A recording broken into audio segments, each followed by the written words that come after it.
저는 일찍이 남편을 세상에서 떠나보내고 혼자 외동딸 하나를 키워온 60대 여성입니다.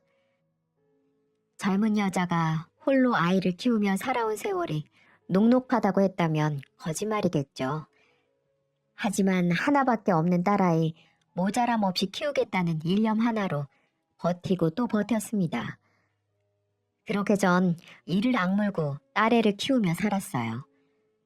지금 되돌아봐도 그간 해보지 않은 일이 없던 것 같습니다. 식당이나 시장에서 허드렛 일을 마다하지 않았고요.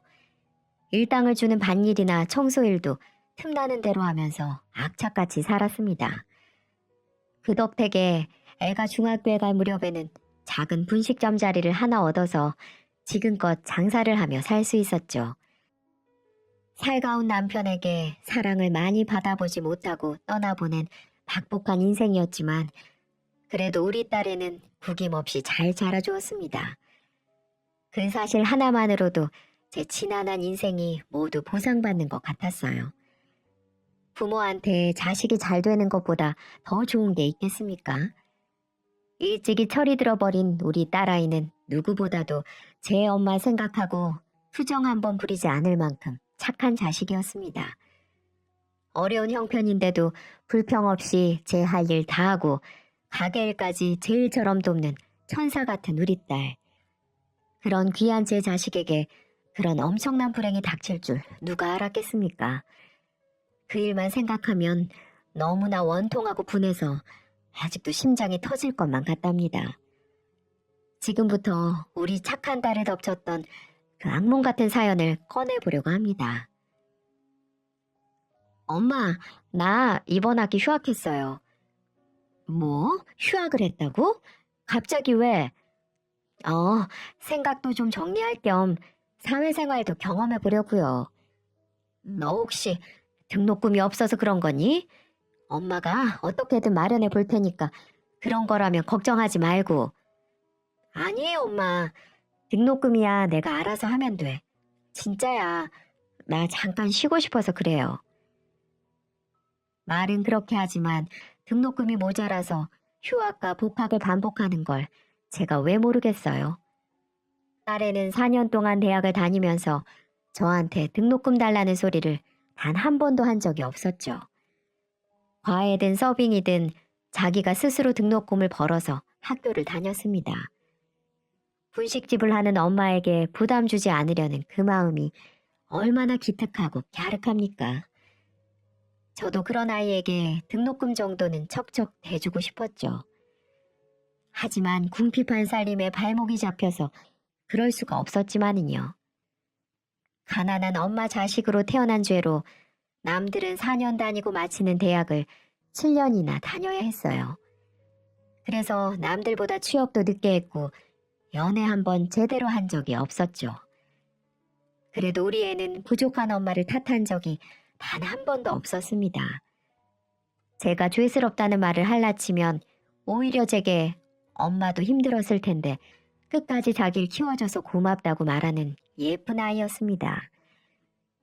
회사를 다니면서도 월급의 대부분을 제게 맡길 정도로 저를 끔찍히 생각하는 딸이었죠. 과장되게 들릴지는 모르겠지만 딸에는 제겐 이 세상의 전부였고 제 목숨과도 바꿀 수 있을 만큼 소중한 존재였습니다. 그러던 어느 날 옆 가게 슈퍼마켓 사장님이 제게 이런 말을 넌지시 하더군요. 그 댁 따님 요새 연애하나 봐요? 네? 그게 무슨 말씀이세요? 엊그제 웬 남자가 차에서 내리는 걸 내가 봤거든. 남자가 아주 키도 훤칠하고 탤런트처럼 잘생겼더만. 그리고 차가 아주 고급지더라고요. 에휴, 아닐 거예요. 걔가 남자 만난다고 하면 정말 좋게요. 연애에는 영 관심이 없는 애라서 누구 아는 사람 차 한 번 얻었던 모양이죠. 그렇게 말은 했지만 저는 내심 기대를 했습니다. 저렇게 고생만 하지 말고 자기 아껴주는 남자 만나서 행복한 가정을 꾸리면 얼마나 좋겠습니까? 그래서 저는 설레는 마음으로 집으로 가 딸에게 조심스럽게 물었습니다. 희영아, 너 혹시 누구 만나는 사람 있니? 어? 갑자기 그걸 왜 물어요? 옆에 가게 사장님이 남자랑 함께 있는 너를 봤다고 하던걸. 정말 그런 거야? 너 정말 남자가 생긴 거니? 어, 사실은 호감 갖고 보는 사람이 있기는 해요. 그래? 그게 정말이야? 아유, 잘 됐다. 잘 됐어. 나는 우리 예쁜 딸이 평생 혼자 살까봐 걱정했는데. 그래, 어떤 남자니? 엄마한테 좀 알려주면 안 돼? 그냥 회사에서 만난 사람인데 나 많이 아껴주고 챙겨줘요. 그래? 그런 사람이면 됐다. 남자는 모름지기 자기 여자 챙길 줄 알아야 해. 어디 잘 한번 만나봐. 그리고 본격적으로 마음이 있으면 이 엄마한테도 소개시켜주고. 네, 알았어요. 딸애는 부끄러운지 말끝을 흐리더라고요. 저는 진심으로 우리 딸의 연애를 축하했습니다. 딸의 또래면 한창 남자들 만나면서 연애를 할 나이인데 여태껏 한 번도 남자를 만나지 못한다는 게 말이 되나요? 적어도 남들 해본 건 해보면서 살아야죠. 이제는 좁은 제품을 떠나 자기 인생 꾸려가야 하지 않겠습니까? 누구보다도 아끼는 존재이기에 저는 딸의 행복한 인생을 간절히 응원했습니다. 그렇게 며칠이 지나고 딸애가 머쓱한 표정으로 이렇게 말을 하는 겁니다. 엄마, 이번 주에 밥 한번 먹어요. 밥? 외식하자고? 네, 남자친구 소개시켜 드리려고요. 어? 그게 정말이야? 네, 엄마 제가 만나는 사람 궁금해했잖아요. 남자친구한테도 말해뒀어요. 그래, 이거 너무 기대가 되는걸? 대체 우리 희영이 마음을 뺏은 사람이 누굴까? 아이 참 엄마도 너무 기대는 하지 마시고요. 그러다가 실망하는 법이니까. 아무튼 그날 시간 비워 넣으세요, 엄마. 드디어 제게도 딸의 애인을 만날 수 있는 날이 왔습니다. 정말 너무 기대가 되더군요. 이제야 우리 애도 자기 행복을 꿈꿀 수 있겠다는 생각에 가슴까지 벅차올랐죠. 먼저 간 남편이 이 사실을 알면 무척이나 기뻐했을 겁니다. 약속된 날이 다가올수록 제 가슴이 마구 뛰는 거예요. 마치 제가 수줍은 소녀가 된 것처럼 콩닥콩닥 뛰는데 제 심장을 달래느라 무척이나 애를 썼던 것 같네요. 그리고 드디어 딸의 남자친구를 처음 만나게 됐죠. 안녕하세요, 어머니. 처음 뵙겠습니다. 장광현이라고 합니다. 네, 반가워요. 여기까지 오느라 고생했어요. 우리 희영이한테 들어보니까 현재 좋은 감정으로 만나고 있다고 들었어요. 네, 그렇습니다. 그냥 가볍게 만나는 거 아니고요. 결혼을 전제로 진지하게 만나고 있습니다. 아, 그래요? 딸의 남자친구는 키도 크고 얼굴도 잘생긴 데다가 말하는 것도 참 정중하더군요. 첫인상은 100점 만점에 90점이었습니다. 사실 마음 같아서는 100점을 주고 싶었지만 나머지 10점은 딸에게 하는 행동을 보고 점수를 주기로 했죠. 그만큼 첫인상은 너무 마음에 들었어요. 광현 씨라고 했나? 이제 조금 편해졌으니 말 놔도 되죠? 우리 딸 들어서 알겠지만 어릴 적 치아빠 죽고 형편이 어려워도 싫은 내색 한 번도 해본 적 없는 정말 착한 딸일세. 결혼 전제로 만나고 있다고 하니 말하는 건데 항상 아껴주고 보듬어줬으면 좋겠어. 그렇게만 해준다면 나는 더 이상 바랄 게 없네. 그렇게 말씀해 주시니 감사합니다. 그런데 이런 질문은 좀 구닥다리처럼 느껴지려나? 아니에요. 궁금한 거 있으면 얼마든지 물어보세요, 어머님. 혹시 부모님은... 아, 두 분 모두 건강히 잘 계시고요. 어머니는 교회에서 작은 직을 맡고 계시고 아버지는 회사를 운영하고 계십니다. 그래? 아버님이 회사를 운영하신다고? 그 말을 듣고 나니 마음에 살짝 걸리는 겁니다. 우리 집 형편이 워낙 변변치 않으니까 남자쪽 집안이 너무 차이가 나면 좀 그렇잖아요. 그래서 전 좀 선입견 비스무리한 감정이 든 것이었죠. 네, 어머니. 실은 희영이가 근무하는 회사가 바로 저희 아버지가 운영하고 계시는 회사입니다. 저도 그 회사에서 재직하고 있고요. 뭐라고? 딸애는 자동차 부품을 제조하는 중견기업에 다니고 있었거든요. 대기업은 아니어도 꽤 이름이 있는 회사였어요. 그러니까 딸애가 만난다는 남자가 그 회사의 아들이고 아버님은 대표라는 말이었습니다. 그 순간 뒤통수가 띵하게 울리면서 어리둥절하더군요. 솔직히 말문이 턱 막혀서 어떻게 반응을 해야 할지 당최 모르겠는 겁니다. 그런 큰 회사의 아들이 분식집 딸과 만난다뇨. 무슨 드라마에서나 나올 법한 일이 저와 제 딸에게 벌어진 겁니다. 저는 멋쩍어 하는 딸애를 보며 눈으로 말했어요. 대체 이게 어떻게 된 거냐? 이 남자가 하는 말이 사실이냐? 네가 분식집 딸이라는 걸 알고 있는 거냐? 라고요. 그런데 딸의 남자친구가 놀라는 제게 이렇게 말을 하는 겁니다. 어머니, 혹시 부담스럽게 받아들이셨다면 절대 그럴 필요 없습니다. 희영이가 힘들게 성장했던 것도 잘 알고 아버님이 일찍 돌아가셨다는 사실도 알고 있어요. 하지만 전 남녀가 만나는데 조건 같은 거 필요 없다고 생각합니다. 중요한 건 서로에 대한 마음이죠. 저희 부모님께서도 사람 하나만 보는 분들이세요. 그러니까 너무 걱정하지 않으셔도 될 것 같습니다. 뭐라고? 하지만 그런 말이 제 귀에 들어올 리가 없죠. 저희 집이 너무 형편이 없어서 집안 차이가 나지 않을 순 없다는 건 인정합니다. 하지만 차이도 어느 정도 차이가 나야 말이죠. 손바닥만한 분식집을 운영하는 제가 중소기업을 운영하는 사람들과 사돈을 맺는다고 생각하니까 아찔한 겁니다. 아무리 그런 분들이 아니라곤 하지만 만약 딸애가 그 집 식구가 된다면 은근히 눈칫밥도 먹을 게 뻔히 보입니다. 딸애가 처음으로 데리고 온 남자가 이렇게 어마어마한 집안의 자식이라니 입안이 바싹바싹 마르더군요. 딸의 남자친구를 만나고 돌아오는 길에 저는 진지하게 물어보았죠. 희영아, 정말 그 남자가 네가 다니는 회사 사장이니? 맞아, 엄마. 그 사람도 밑바닥 직원부터 일하다가 얼마 전에 승진해서 사장 타이틀 달았어요. 아유, 그래? 근데 직원이 30명이나 있다고 하면 그래도 작은 회사는 아닌 것 같은데. 그렇지. 근데 그렇다고 그리 큰 회사도 아니에요. 그러니까 너무 주눅들 필요 없어. 그리고 저는 그 사람 배경보다 사람이 좋아서 만나는 거니까 걱정하지 마세요. 엄마 딸, 집에서는 엄마한테 아양 떠는 딸이어도 밖에서는 똑 부러진다는 소리 많이 듣고 살고 있으니까 걱정 같은 거 하지 않아도 돼요. 그렇다면야 엄마 마음은 편하긴 한데 근데 있잖아. 그 시댁 어른들은 널 마음에 드신다고 할까?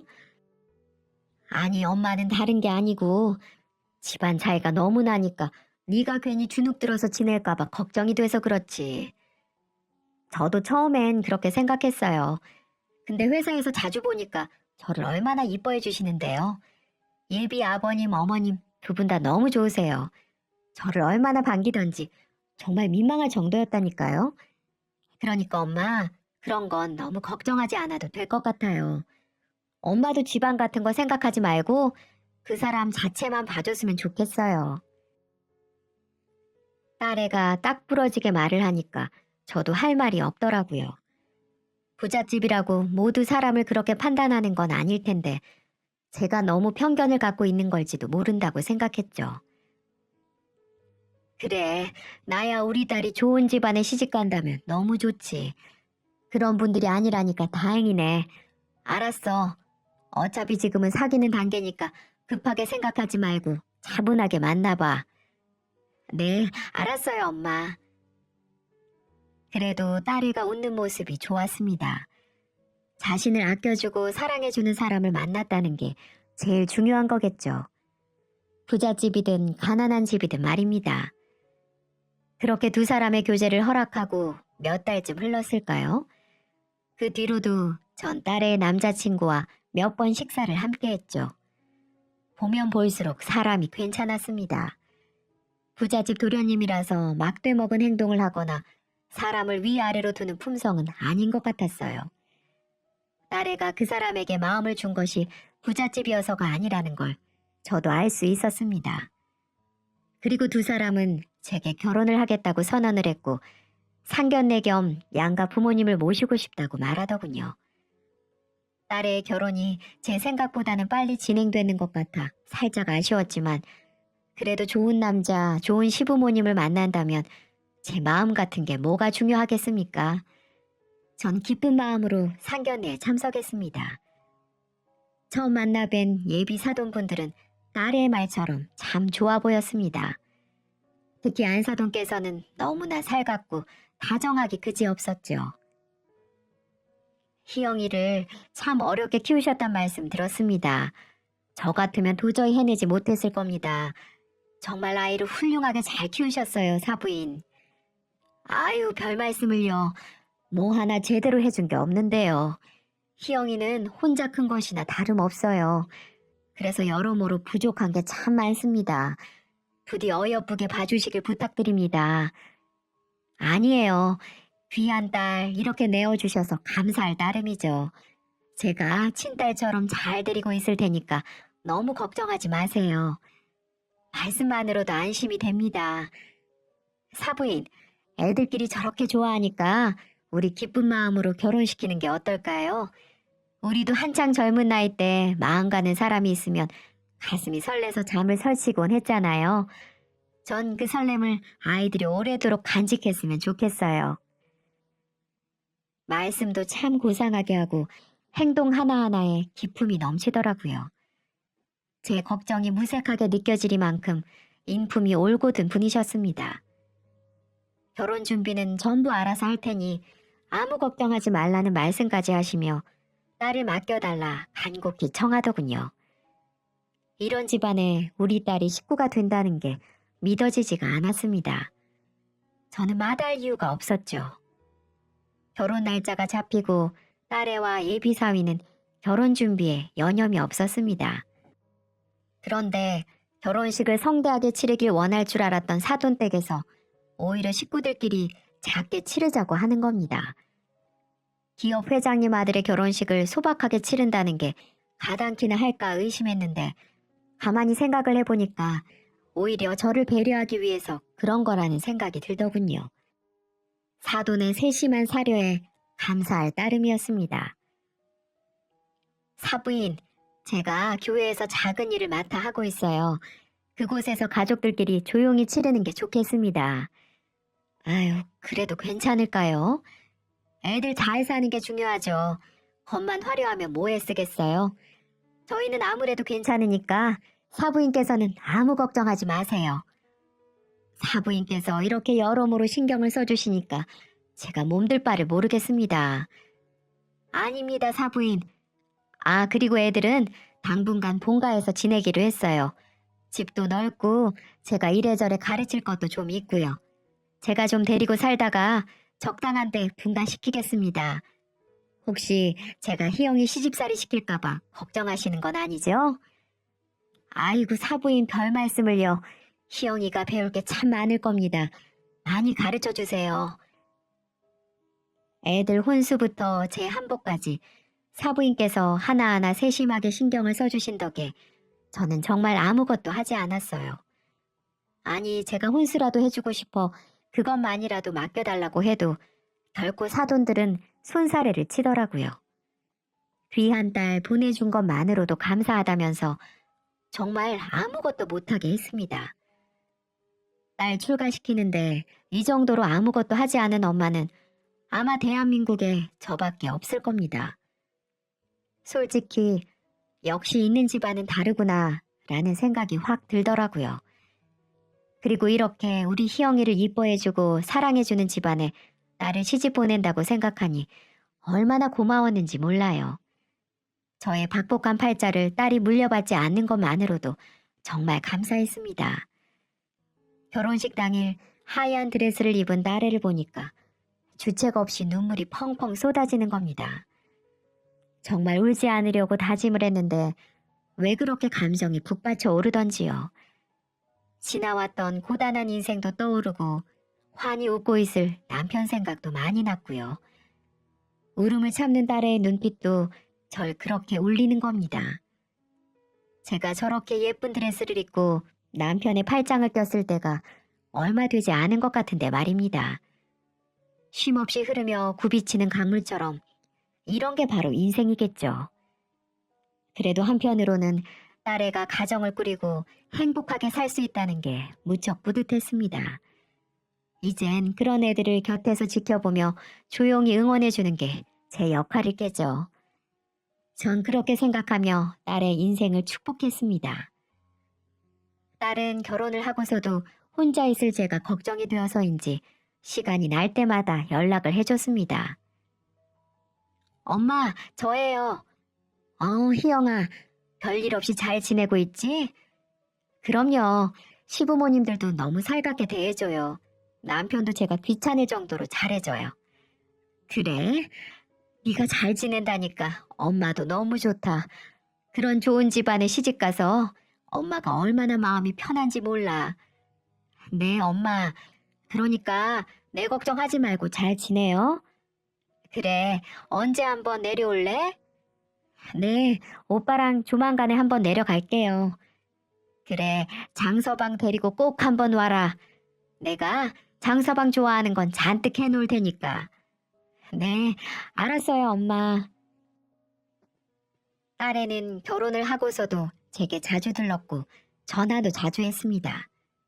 정말 행복하게 지내는 것 같았죠.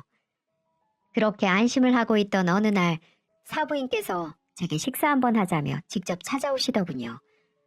그리고는 제게 뜻밖의 제안을 하는 겁니다. 부담이 될 정도로 말이죠.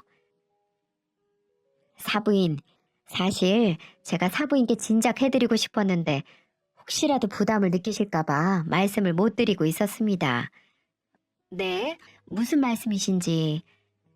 사부인께서 운영하시는 점포 있지 않습니까?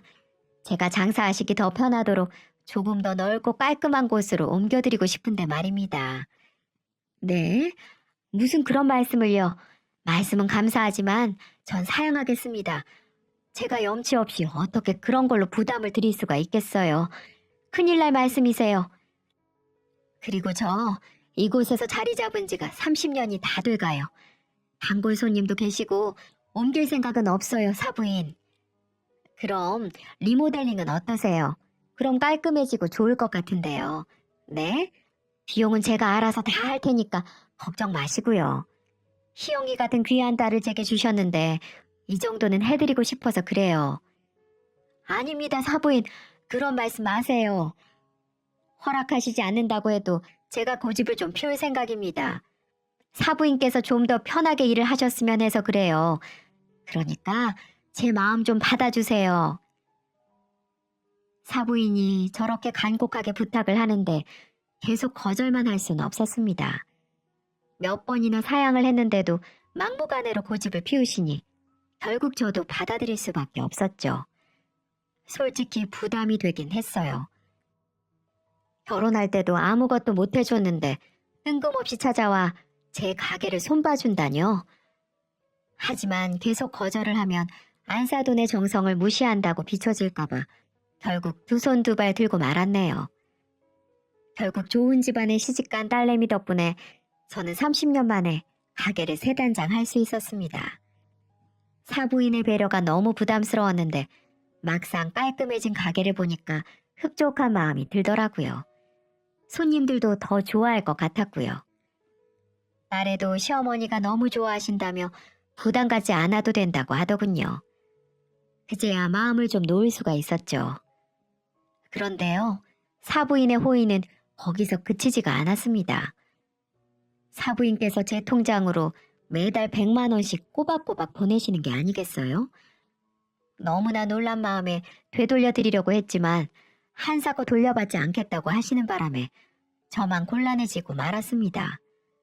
제게 다짜고짜 전화와서는 사부인, 그 돈 사부인을 위해서 쓰시라고 애들이 용돈 삼아 드리는 거라고 생각하세요. 그동안 많은 걸 참으면서 사셨잖아요. 이제 친구분들이랑 맛있는 것도 사드시고 좋은 옷도 사 입으면서 사세요. 그래야 제 마음이 편해서 그렇습니다. 마음이 알겠지만 아무리 그래도 사돈한테 용돈 받는 사람이 어디 있습니까? 너무나 면목이 없어서 딸아이 편으로라도 돌려드리려고 했지만 딸아이도 그냥 받아두라고 하는 겁니다. 엄마, 괜찮아요. 어머님이 드릴만 하니까 드리는 거예요. 원래 우리 결혼할 때 엄마한테 100만 원씩 드리기로 약속했었어요.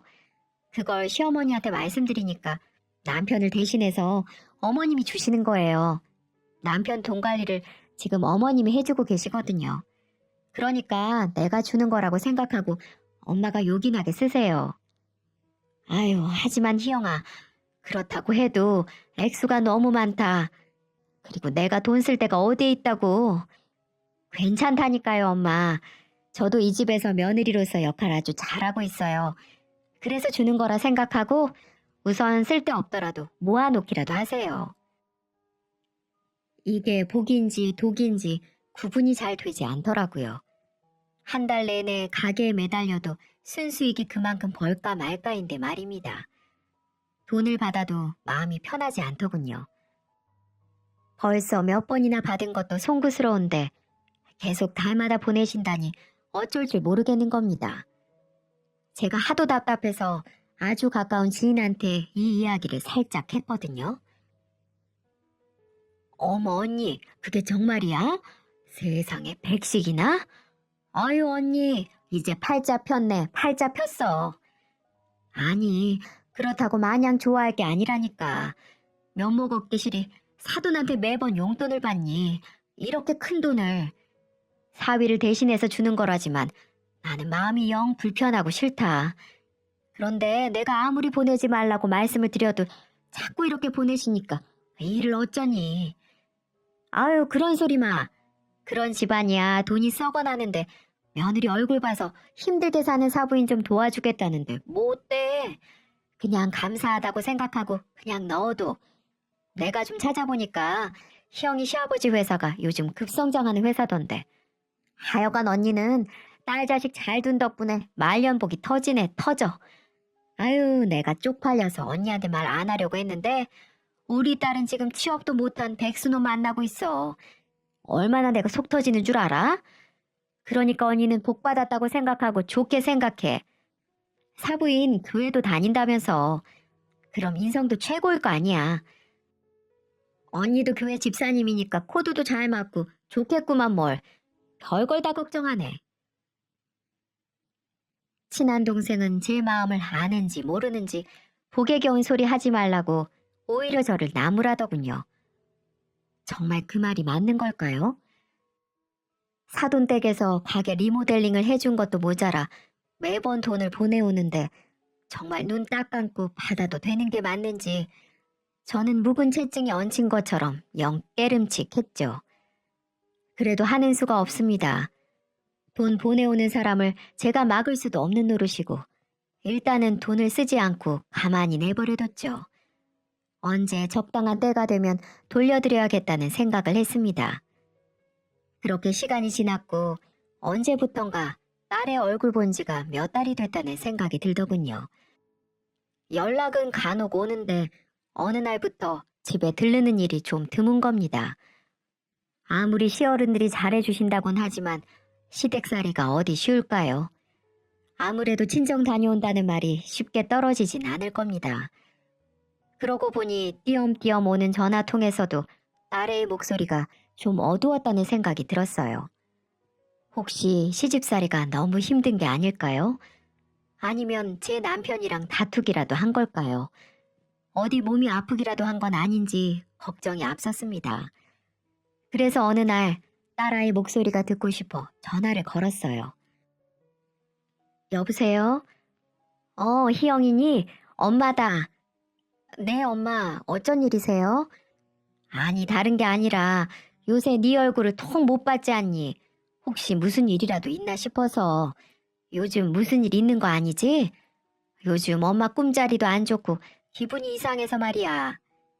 별일 없어요. 걱정 마세요. 요즘 일이 좀 바빠서 연락 못 드렸어요. 제가 좀 한가해지면 언제 한번 집에 들릴게요. 아, 그랬니? 알겠다, 그래. 무슨 힘든 일 있으면 엄마한테 언제든지 전화하고. 엄마는 우리 딸밖에 없는 거 알지?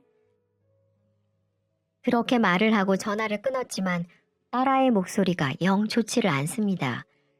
30년 가까이 제가 키운 아이인데 그거 하나 모를까요? 전화도 빨리 끊으려고 하고 꼭 무슨 일이 있는 사람처럼 보였어요. 저는 그럴 때마다 걱정이 돼서 새벽마다 교회에 나가 딸을 위해 기도를 했습니다. 제발 제 딸이 아무 일 없이 행복하게 잘 살게 해달라고 매일같이 기도를 했어요. 그런데도 제 불안한 마음은 가시지가 않았습니다. 그래서 결국 전 딸아이의 목소리가 마음에 걸려서 전 딸의 얼굴을 직접 보러 가야겠다고 결심했습니다. 딸아이에게 줄 반찬을 잔뜩 만들어서 양손 가득히 들고는 고속버스를 탔죠. 제가 간다고 하면 분명 오지 못하게 할 게 뻔했습니다. 사돈댁 근처에 가서 전화를 할 생각이었어요. 잠깐이라도 얼굴을 봐야 안심이 될 것 같았거든요.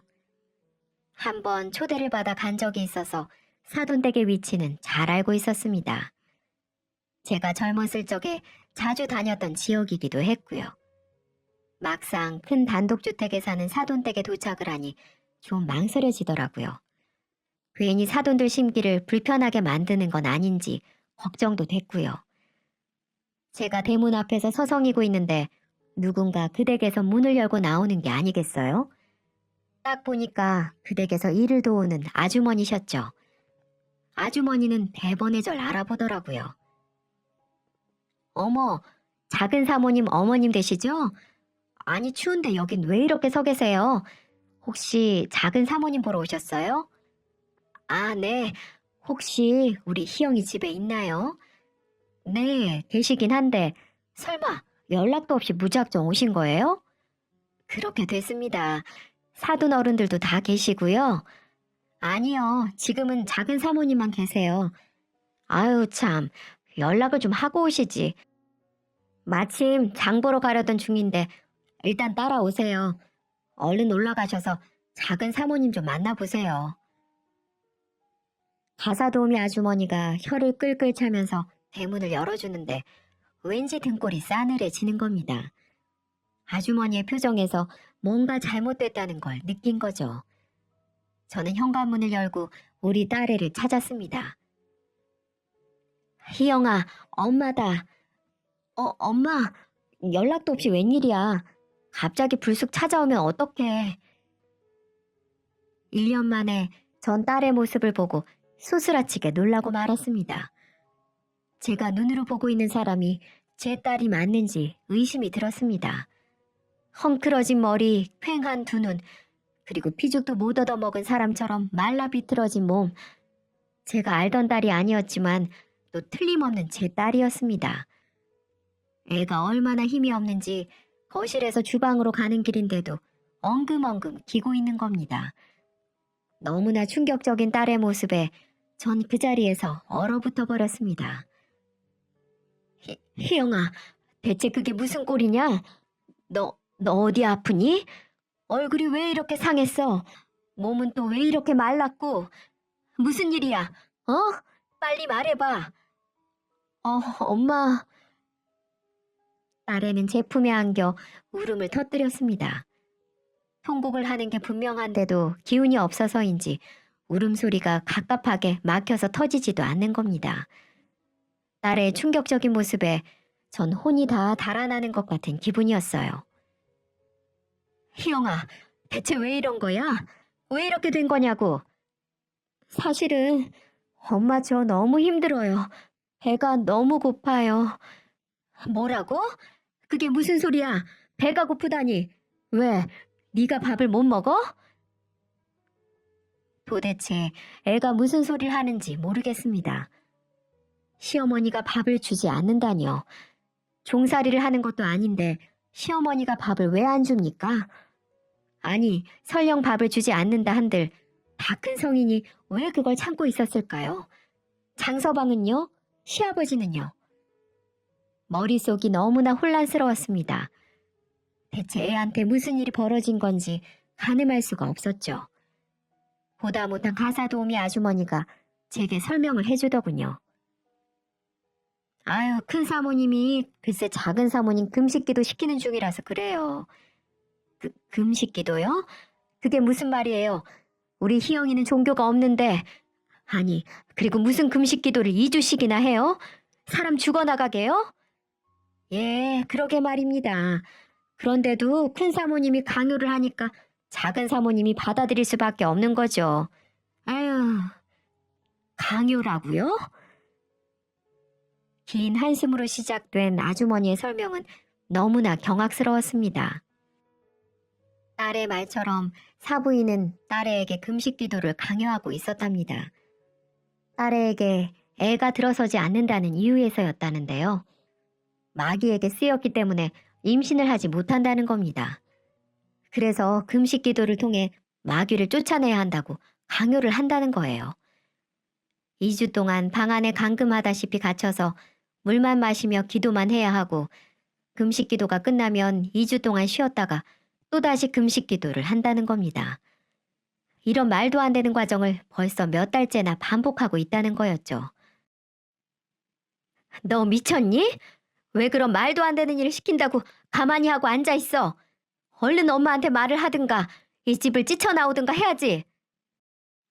아니야, 엄마. 시어머니가 이러시는 거 손주 보고 싶어서 그런 거잖아. 그리고 시어머니가 엄마도 잘 보살펴주고 계시고 내가 조금만 견디면 전부 다 잘 되는 거잖아. 딸의 입에서 그런 말이 나오는데 정말 하늘이 무너져 버리는 것 같았습니다. 대체 이게 무슨 일인지, 왜 우리 귀한 딸애한테 이런 일이 벌어진 건지 이해할 수가 없었습니다. 가사 도우미 아주머니가 제게 이런 말까지 하는 겁니다. 저기 얼른 작은 사모님 데리고 가세요. 아유, 저도 더 이상 보기가 힘드네요. 이번 2주뿐만 아니라 매달 이러고 있어요. 네? 뭐라고요? 이번이 처음이 아니라고요? 네, 솔직히 작은 사모님도 참 답답하세요. 금식 기도를 싫다고 하면 될 것이지. 혹시라도 해코지라도 당할까봐 아무 말도 못하고 저렇게 당하고만 계시고, 저런다고 이 집에서 지켜주는 사람 아무도 없어요. 이 집 권력은 큰 사모님이 다 쥐고 있거든요. 그리고 작은 사모님 남편이란 인간도 회사 일 바쁘다는 핑계로 신경도 써주지도 않고 나몰라라 하고 있어요. 저렇게 40kg도 안 된 아내를 보고도 괜찮냐, 병원 가보자, 이런 말 한마디 하는 걸 나 본 적이 없다니까요. 그럴 때마다 저도 여기서 종노릇 하고 있지만 불쌍해서 죽겠어요. 저도 이참에 이 집 그만둘까 하고 말씀드린 건데 큰 사모님이 뭐 이상한 종기에 빠져서 며느리 죽이려고 들고 있어요. 어서 구출해서 가시는 게 좋으신 겁니다. 나중에 후회하지 마시고요. 정말 기가 막혔습니다. 화가 머리끝까지 치밀어 올라서 견딜 수가 없더군요. 이건 범죄나 다름없는 짓이었죠. 사이비 종교에 빠진 안사도는 애가 들어서지 않는다는 이유로 제 소중한 딸을 무참히 짓밟고 있었습니다. 그렇게 천사의 얼굴을 하고 이런 짓을 벌일 수가 있다니. 그리고 그렇게 믿었던 사위가 아무런 대처를 하지 않은 채 지 엄마에게 모든 걸 일임했다니. 저는 경악스러울 정도로 충격을 받고 말았습니다. 전 곧바로 경찰을 불렀어요. 이대로 가만히 두면 도저히 안 되겠더라고요. 제가 경찰을 부르자마자 사부인이 문을 열고 들어서더라고요. 아니, 이게 웬 난리야? 어머, 사부인께서 여기까지 어쩐 일이세요? 미용실에 갔다 온 건지 사우나에 갔다 온 건지 뽀사시한 쌍판떼기를 보고 있자니 피가 거꾸로 솟더군요. 전 두 말 않고 그년의 머리채를 휘어잡았습니다. 야, 이년아, 네가 내 딸을 저렇게 만들어? 저게 사람 몰골로 보이냐? 딸처럼 잘 보살펴준다면서 꼴이 이게 뭐냐고. 아, 이거 나요. 애가 임신이 안 되니까 기도하는 거잖아요. 금식기도 시키는 게 얼마나 어려운 일인지는 알고 이러는 거예요? 아, 머리 놓으라니까. 아, 아, 이년이 그게 말이라고? 전 온 힘을 다해 머리를 쥐어 뜯었습니다. 그 난리는 경찰이 오고 나서야 끝날 수가 있었죠. 전 거의 죽을 뻔한 딸애를 구출해서 집으로 돌아갔습니다. 제가 죽을 끓여서 먹였는데 허겁지겁 먹어치우는 나래를 보고 있으니 복장이 터져서 죽을 뻔했습니다. 여러분, 요즘 같은 세상에 이게 말이나 되는 얘기입니까? 임신을 잘 되게 하기 위해서 2주나 금식기도 시킨다는 게 믿어지시나요? 알고 보니 사부인이라는 여자가 다닌다는 교회도 순 사입이었고 나래한테는 자기 말을 듣지 않으면 제게 불행이 닥친다는 둥, 빨리 죽는다는 둥 그런 헛소리로 세뇌를 시킨 모양이더라고요. 자신의 시어머니가 저한테 돈도 보내주고 가게도 새로 해줬다는 사실을 알고 있던 딸애는 그 말을 또 철석같이 믿고 말았고요. 박가사돈과 장서방은 그런 사실을 전부 알고도 모른 척, 못 본 척하고 있었던 것이었습니다. 정말 억장이 무너집니다. 전 경찰 조사에서 이 모든 걸 전부 말했고요. 고소와 함께 정식으로 사건 접수도 진행했습니다. 그리고 그 여자가 제게 보내온 돈은 인테리어 비용과 함께 사위 그놈에게 던져주고 왔습니다. 나중에 가사도우미 아주머니에게 들은 이야기인데요. 딸애처럼 임신이 되지 않는다고 강제 금식 기도를 당한 여자가 벌써 둘이나 더 있었다는 겁니다. 그 사부인이란 여자는 일부러 혼인신고를 미루게 하고 자기가 애들을 데리고 있으면서 임신 여부를 체크했던 것이었죠. 그렇게 임신이 잘 되지 않은 기색이 보이면 마귀를 쫓아낸다는 명분으로 금식 기도를 강요했던 거고요. 나중에 알게 된 사실이었지만 딸이 임신이 되지 않았다는 이유는 바로 사위 그놈한테 있었어요. 그놈이 무정자증이어서 임신이 되지 않은 거였는데 기도만 하면 딸이 임신할 수 있다고 믿은 걸로 보였습니다. 한마디로 현대의학을 믿은 게 아니라 사이비 미신 종교를 믿고 우리 딸을 그렇게 억압했던 거죠. 얼마 지나지 않아 박가사돈이 저희와 합의를 보려고 하더군요. 2억을 제시하며 한 번만 눈 감아달라고 제게 와서 빌더이다. 당신이 안사람 단속을 잘못해서 일어난 일이라면서 말이죠. 하지만 전 금지 오격 같은 제 딸 저렇게 폐인으로 만들어버린 그년을 절대 용서하지 못할 것 같습니다. 그리고 철석같이 믿었던 사위놈은 얼굴 한번 비추지 않더군요. 연락도 없고요.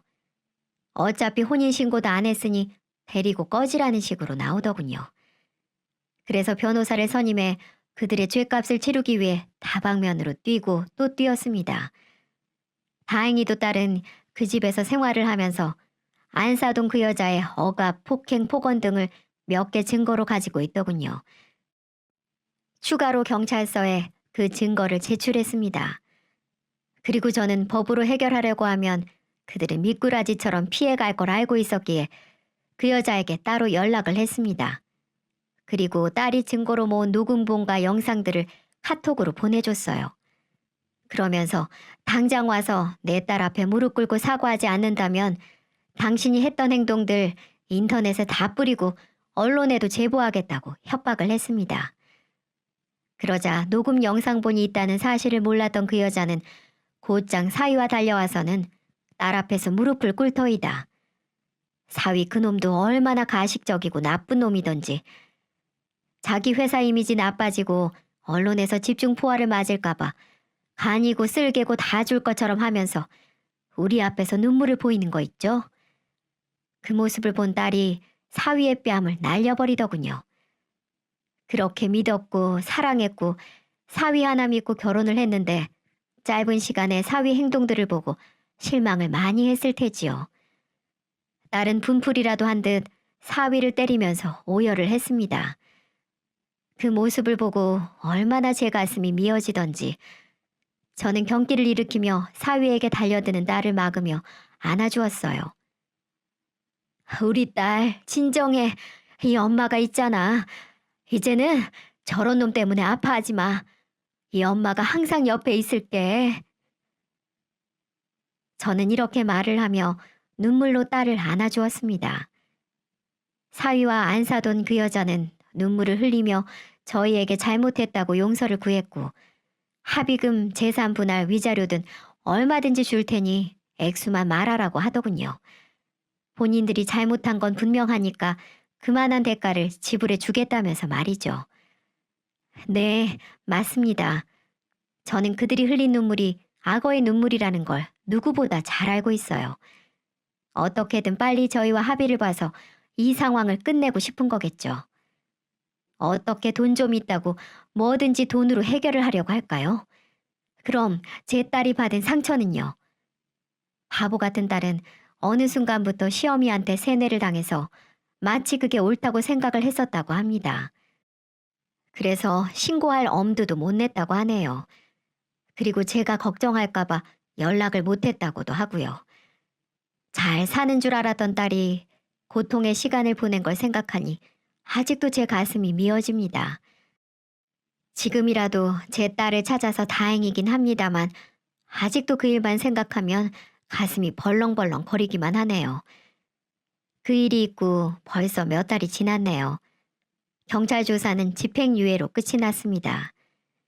역시 우리나라의 법은 믿을 게 못 되더군요. 제 맘 같아서는 그놈들 회사 제대로 망하게 해주고 싶지만 딸이 원치 않아 합의를 하고 마무리를 지었습니다.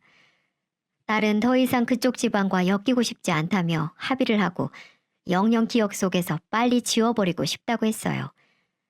그래서 눈물을 머금고 딸의 뜻대로 해주었습니다. 그래서 지금은 딸과 함께 지내고 있는 중이랍니다. 딸은 지금도 정신과를 다니고 있어요. 자면서도 가끔 경기를 일으키며 오열을 하곤 합니다. 그럴 때마다 저는 딸을 안아주고 있고요. 제가 딸을 이렇게 만든 것만 같아 제 마음이 너무나 아프네요. 그래도 저는 이겨낼 겁니다. 힘을 내야겠죠. 어미가 힘을 내야 자식이 따라오지 않겠습니까? 부디 우리 딸이 다시 건강하게 일어날 수 있도록 여러분들의 많은 응원 부탁드립니다. 마지막으로 저도 교회를 다니고 있습니다. 교회 다니는 사람들이 전 안사돈처럼 모두 사이비에 빠진 거 아니니까 색안경 끼면서 바라보지 않으셨으면 좋겠네요. 그런 사람들 때문에 간절히 교회를 다니는 믿음의 사람들이 똑같은 사람으로 비춰질까봐 마음이 아픕니다. 부탁의 말씀드리며 제 사연은 여기서 마치도록 하겠습니다.